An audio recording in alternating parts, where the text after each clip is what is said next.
Hola, buenas tardes. Mi nombre es el Dr. Luis Fernando Galindo Dávila del Programa Multicéntrico del Tecnológico de Monterrey.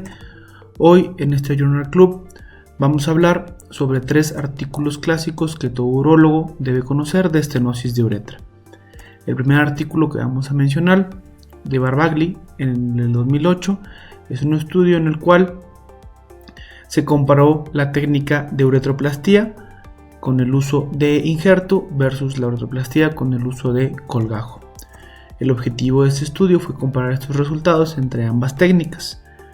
La metodología de este estudio fue un estudio retrospectivo, una serie de casos en el cual se evaluó a 63 pacientes a los que se les realizó uretroplastía en un solo tiempo. Se utilizaron 2 técnicas, 18 pacientes una técnica con colgajo y 45 pacientes una técnica con injerto de mucosa oral o piel de pene. Fueron 23 pacientes los de piel de pene y 22 con mucosa oral. Se consideró una falla al tratamiento cuando se requirió una instrumentación posterior a la cirugía. Se les dio un seguimiento promedio de 55 meses con estos resultados. Un éxito global de 76%.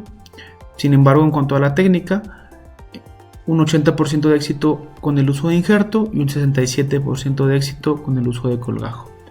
En cuanto al tipo de injerto, un 82% con el uso de mucosa oral y un 78% con el uso de piel de pene. En cuanto a las conclusiones, los injertos obtuvieron una tasa de éxito mayor que los colgajos, 80 versus 67%, y no hubo una diferencia significativa entre el uso de piel peneana y mucosa oral. Llevándolos al segundo estudio, en el cual se intentó evaluar una nueva técnica de uretroplastía, la técnica One Side, en la cual se hacía una disección unilateral de la uretra previo a colocar el injerto.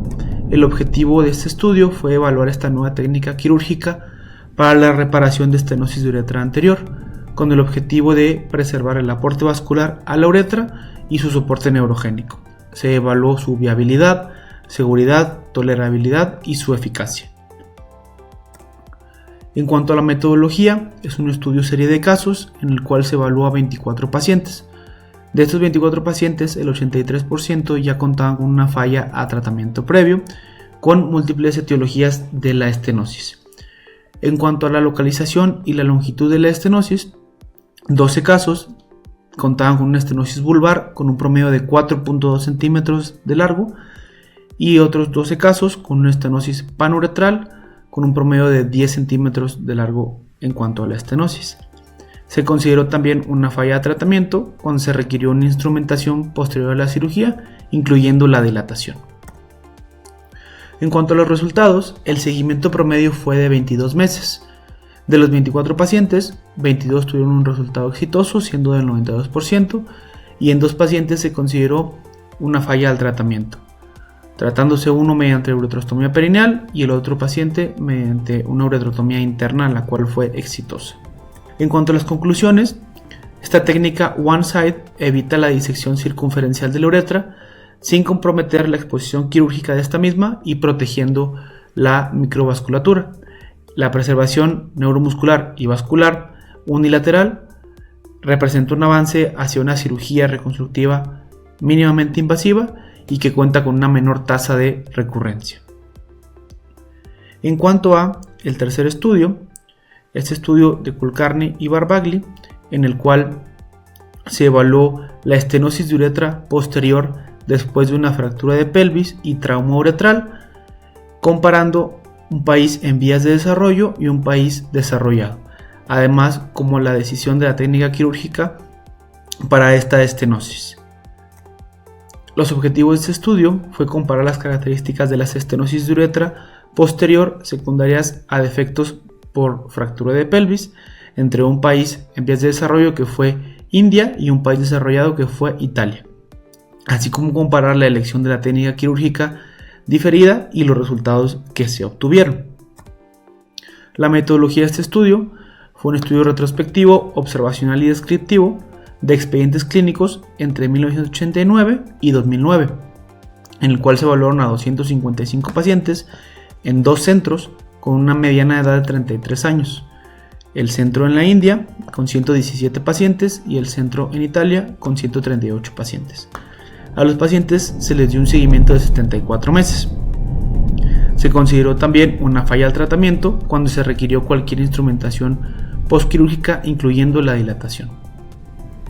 Podemos ver cómo a los pacientes de la India la etiología principal fue un accidente en motocicleta o bicicleta de la fractura de pelvis, y en los pacientes en Italia la etiología principal fue un accidente automovilístico o en el sitio de trabajo.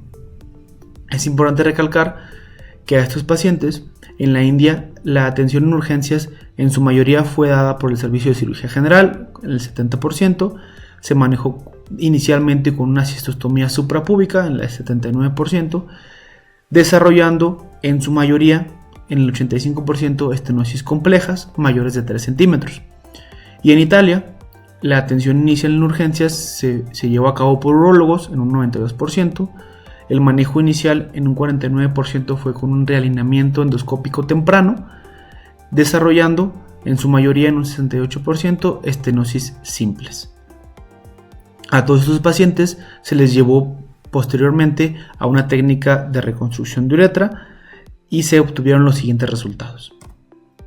Podemos ver en esta tabla las técnicas utilizadas en la India. Vemos que la técnica mayormente utilizada fue una anastomosis uretral simple con pubectomía inferior en un 56%, contrastando con los datos que se obtienen de Italia, en el cual la técnica más utilizada fue una anastomosis simple sin pubectomía o una uretrotomía láser. Discutiendo un poquito los resultados, en la India el trauma inicial fue más grave, la atención fue dada en su mayoría por cirugía general, el manejo inicial fue con una cistostomía, desarrollando estenosis complejas, y en su mayoría el paciente requirió de maniobras auxiliares como una pubectomía inferior para lograr una anastomosis sin tensión, teniendo una tasa del éxito del 78%. En Italia, el trauma se consideró menos severo, la atención fue dada en su mayoría por urólogos, la atención inicial, y el manejo inicial con realineamiento endoscópico temprano desarrolló en su mayoría estenosis simples, lo cual solamente requirió un manejo con una anastomosis simple o una uretrotomía láser, con una tasa de éxito mayor del 86.9%. Como conclusiones, el manejo médico inicial influye en la complejidad de la estenosis y en el éxito de su reconstrucción. La atención temprana por urología y el realineamiento temprano derivó en una estenosis simple, tratable con una técnica estándar, y el retraso y la derivación inicial con cistostomía suprapúbica en la India generó en su mayoría una estenosis compleja, requiriendo maniobras auxiliares durante la plastía para lograr la anastomosis libre de tensión. Espero que estos 3 artículos hayan sido de utilidad para todos ustedes. Muchas gracias.